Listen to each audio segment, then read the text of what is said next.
दोस्तों, देश और दुनिया की ताजा और अहम खबरों में आपका स्वागत है। दोस्तों, देश और दुनिया की ताजा और महत्वपूर्ण खबरों को देखते रहने के लिए जुड़े रहिए हमारे साथ और हमेशा अपडेट रहिए लेटेस्ट खबरों से। आज की मुख्य और ताजा खबरों के मुताबिक सरकार ने फिर दिया सस्ते में सोना खरीदने का मौका। फायदा उठाने के लिए सिर्फ 4 दिन है बाकी। जी हां दोस्तों, आपको इसके बारे में पूरी जानकारी देंगे। इसी के साथ दोस्तों, अब चीन के लिए एक और बुरी खबर। अब भारत ने इस देश के साथ चीन की अकल ठिकाने लगाने के लिए बनाया महाप्लान। साथ ही साथ दोस्तों, क्षेत्रीय भाषा में हो सकती है क्लेट की परीक्षा। बीसीआई ने गठित की कमेटी। जी हां, तो विस्तार से इस खबर के बारे में जानेंगे। साथ ही दोस्तों, एसबीआई ने लोन के नियम में किया बदलाव। जी हां, बेहद सस्ते में मिलेगा ये लोन। इसी के साथ दोस्तों, अब रेलवे की ओर से कर्मचारियों को राहत, नहीं जाएगी नौकरी। जी हां, बदल सकती है जॉब प्रोफाइल। तो जानेंगे इस खबर के बारे में विस्तार से। तो दोस्तों, आज इन्हीं सब खबरों के बारे में आपको बताने वाले हैं। इसके अलावा भी कई अन्य बड़ी खबरें हैं जिसके बारे में हम इस वीडियो में जानेंगे। तो दोस्तों, वीडियो को अंत तक जरूर देखें। साथ ही दोस्तों, वीडियो के बारे में आपकी जैसी भी राय हो कमेंट करके जरूर बताएं। वहीं दोस्तों, वीडियो में आगे बढ़ने से पहले आपसे एक छोटी सी विनती है कि इस वीडियो को लाइक और हमारे चैनल को सब्सक्राइब जरूर कर ले, ताकि आपको ऐसी ही लेटेस्ट खबरें हमेशा मिलती रहे। तो चलिए दोस्तों, बिना देरी किए फटाफट से जानते हैं आज की सभी बड़ी खबरों को। पहली खबर, क्षेत्रीय भाषा में हो सकती है क्लेट की परीक्षा, बीसीआई ने गठित की कमेटी। जी हां दोस्तों, bar council of India BCI ने कानून की पढ़ाई करने वाले संस्थानों के लिए क्षेत्रीय भाषाओं में कॉमन लॉ एडमिशन टेस्ट यानी क्लेट कराने पर विचार करने के उद्देश्य से एक समिति गठित की है। बीसीआई ने कहा है कि कानूनी शिक्षा एवं पैसे के नियामक होने के नाते उसका प्रथम दृष्टया ये विचार है कि कोई भी योग्य उम्मीदवार यानी छात्र अंग्रेजी भाषा में अपनी पकड़ कमजोर होने के कारण क्लेट देने से वंचित न रह जाए। बीसीआई ने एक बयान में कहा कि अंग्रेजी भाषा के ज्ञान की कमी होना किसी की बौद्धिक क्षमता, योग्यता, कुशाग्रता, समर्पण और आईक्यू आदि की निर्धारित नहीं कर सकता है। इसीलिए प्रथम दृष्टया यह प्रवेश परीक्षा क्षेत्रीय भाषाओं में ही होनी चाहिए। उल्लेखनीय है कि बीसीआई अखिल भारतीय बार परीक्षा 11 भाषाओं में कराती है। चलिए दोस्तों, अब जानते हैं अगली खबर। बिहार में बिना मास्क पकड़े जाने के बाद भरना होगा जुर्माना। जी दोस्तों, राज्य सरकार ने प्रदेश में कोरोना संक्रमण की बढ़ती संख्या को देखते हुए सभी लोगों को मास्क पहनना अनिवार्य कर दिया है। अब कोई भी बिना मास्क का पकड़ा जाएगा तो उसे 50 रुपए का जुर्माना भरना होगा। जुर्माना भरने के बाद सरकार की ओर से 2 मास्क मुफ्त में मुहैया कराए जाएंगे। इसी के साथ दोस्तों, जानते हैं अब अगली खबर। अगर आप अपने पैसे को दोगुना करने के सोच रहे हैं तो पोस्ट ऑफिस की किसान विकास पत्र योजना में निवेश कर सकते हैं। दरअसल पोस्ट ऑफिस की इस योजना में निवेश से निवेशकों को उसका पैसा सुरक्षित होने और बेहतर रिटर्न की गारंटी मिलती है। इस योजना के लिए ब्याज की दर और निवेश के दोगुना होने की अवधि सरकार द्वारा तिमाही के आधार पर तय की जाती है। दरअसल इंडिया पोस्ट की वेबसाइट के अनुसार किसान विकास पत्र में मैच्योरिटी अवधि 124 महीने है। अर्थात इस योजना में अब ग्राहक का निवेश 124 महीने बाद यानी 10 साल और 4 महीने बाद दोगुना हो जाएगा। दरअसल किसान विकास पत्र में निवेश करने वालों की उम्र में कम से कम 18 वर्ष का होना जरूरी है। इसमें सिंगल अकाउंट के अलावा जॉइंट अकाउंट की भी सुविधा है। वहीं यह योजना नाबालिगों के लिए भी मौजूद है, जिसकी देखरेख अभिभावकों को करना होता है। ये योजना हिंदू अविभाजित परिवार यानी HUP और NRI को छोड़कर ट्रस्ट के लिए भी लागू है। कोरोना वायरस पर WHO ने लिया यू टर्न, सबके सामने बता दी चीन की सच्चाई। जी दोस्तों, कोरोना वायरस को लेकर अमेरिका सहित दुनिया के कई देशों की आलोचना झेल रहा विश्व स्वास्थ्य संगठन यानी WHO अब नई परेशानी में घिरता नजर आ रहा है। दरअसल WHO की तरफ से पहले कहा गया था कि चीन ने उसे पिछले साल दिसंबर में ही कोरोना के बारे में सूचित कर दिया था, लेकिन अब उसने यू टर्न ले लिया है। दरअसल विश्व स्वास्थ्य संगठन ने कोरोना को लेकर जो नई टाइमलाइन बनाई है उसमें उसका कोई जिक्र नहीं किया गया है कि चीन ने उसे कोरोना के बारे में कब बताया था। WHO का यह कदम उसकी कार्य प्रणाली पर गंभीर सवाल खड़े करता है और इससे पश्चिमी देशों के उस आरोप को बल मिलता है कि वैश्विक संस्था ने पारदर्शिता नहीं बरती। गौरतलब है कि WHO ने स्पष्ट रूप से कहा था कि इस वायरस की पहचान 31 दिसंबर को हुई थी। बता दें कि अपडेट की गई टाइमलाइन में तारीख तो वही है, लेकिन WHO अपनी बातों से पलट गया है। अब उसका कहना है कि चीन में WHO के कंट्री ऑफिस को मीडिया में वुहान नगरपालिका स्वास्थ्य आयोग के हवाले से आई खबरों से वायरल निमोनिया के बारे में पता चला था। बता दें कि विश्व स्वास्थ्य संगठन ने बड़ी चालाकी से कोरोना वायरस की पहचान की बात को टाइमलाइन से हटा दिया है। सीधे शब्दों में कहे तो अब उसका यह कहना है कि चीन ने 31 दिसंबर को वायरस के बारे में कोई सूचना नहीं दी थी। चलिए दोस्तों, जानते हैं अगली खबर। टमाटर का दाम 90 रुपए प्रति किलो तक हुआ महंगा। आलू व अन्य हरी सब्जियां भी हुई महंगी। जी दोस्तों, कोरोना संक्रमण की मार झेल रहे लोगों को खाने का स्वाद सब्जियों की बढ़ती कीमतों ने खराब कर दिया है। कुछ समय पहले तक 10 से 15 रुपए प्रति किलो बिक रहे टमाटर अब 70 रुपए से 90 रुपए प्रति किलो बिक रहा है। इसी तरह आलू और हरी सब्जियों की बढ़ी हुई कीमतों ने लोगों को परेशान कर रखा है। चलिए दोस्तों, जानते हैं अगली खबर। चीन के लिए एक और बुरी खबर, भारत से सीक्रेट डील को साझा करने के लिए तैयार हुआ जापान।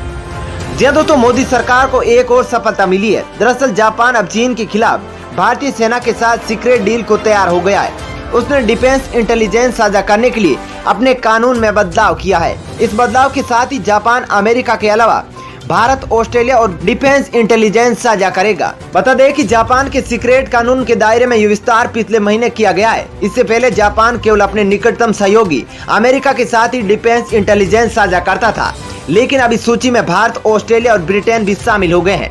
विवादों के बीच 2014 में लागू हुए इस कानून के मुताबिक जापान की राष्ट्रीय सुरक्षा को खतरा पहुंचाने वाली जानकारी लीक करने पर जुर्माने के साथ ही 10 साल तक की सजा का प्रावधान है। इस कानून के तहत रक्षा, कूटनीति और काउंटर टेररिज्म आते हैं। चलिए दोस्तों, अब जानते हैं अगली खबर।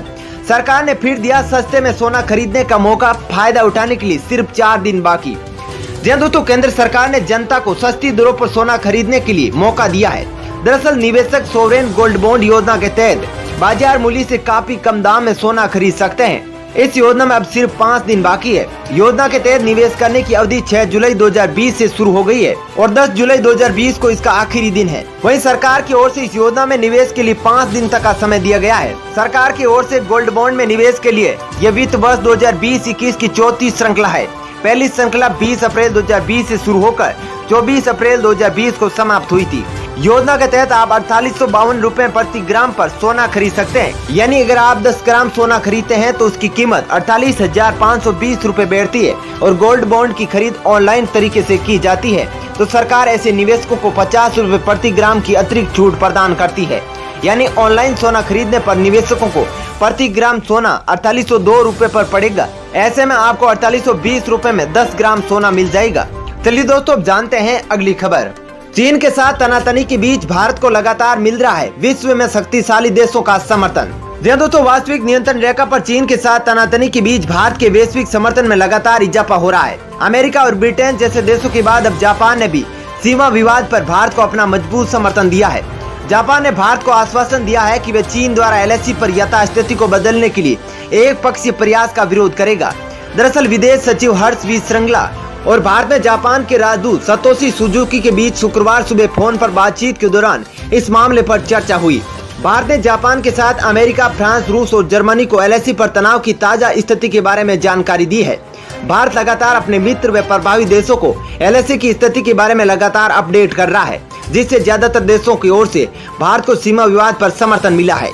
चलिए दोस्तों, अब जानते हैं अगली खबर। भारत के मंगलयान ने भेजी मंगल ग्रह के सबसे बड़े चंद्रमा की तस्वीर। जाने क्या है इसमें खास।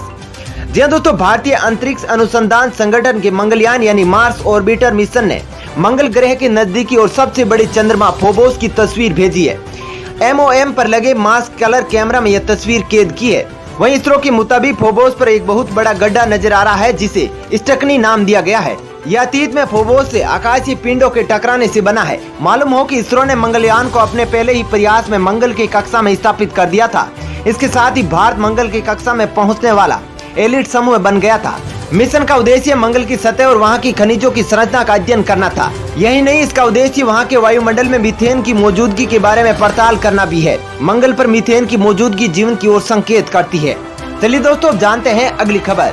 रेलवे की ओर से कर्मचारियों को राहत नहीं जाएगी नौकरी पर बदल सकती है जॉब प्रोफाइल।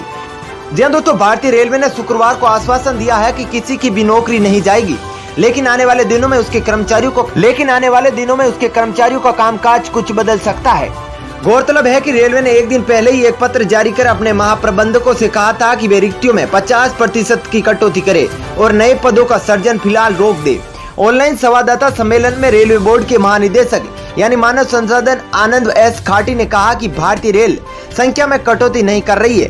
उन्होंने कहा कि भारतीय रेल में प्रौद्योगिकी आने से कुछ लोगों का काम बदल सकता है। ऐसे में उन्हें नए काम का प्रशिक्षण दिया जाएगा, लेकिन किसी की नौकरी नहीं जाएगी। चलिए दोस्तों, अब जानते हैं अगली खबर। घर खरीदने वालों को तोहफा, SBI ने सस्ता किया होम लोन।